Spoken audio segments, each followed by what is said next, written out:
இரவாமல்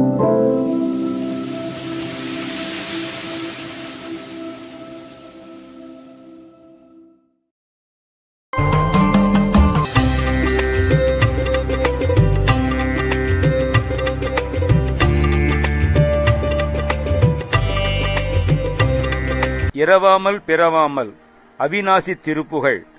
அவிநாசி திருவருள் துணைகொண்டு சுந்தரமூர்த்தி சுவாமிகள் முதலை உண்ட பாலகனை உயிரோடு அழைத்துக் கொடுத்த தெய்வீக செயல் நிகழ்ந்த தலம். அவிநாசி என்று கேட்க முக்தி என்பார் ஆன்றோர்.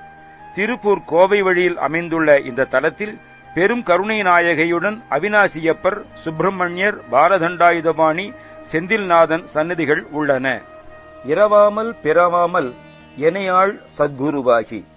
இரவா வரம் தந்தும் பிறவா வரம் தந்தும் எனை ஆண்டருளும் குருவாகியும் பிறவாகி ஸ்திரமான பெருவாழ்வை தருவாயே. வேறு துணையாகியும் ஸ்திரமான நிலையான அழியாததான அல்லது முக்தியாகிய பெருவாழ்வை மோட்ச வீட்டை தந்தருள்வாயாக. குரமாதை புணர்வோனே குகனே சொற்குமரேசா.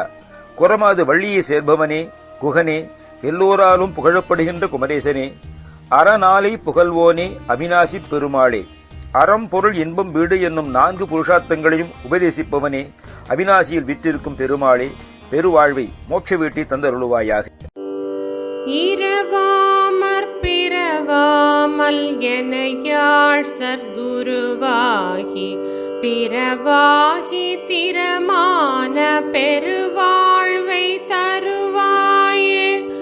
இரவாமற் பிறவாமல் எனையாள் சத்குருவாகி பிறவாகி திறமான பெருவாழ்வை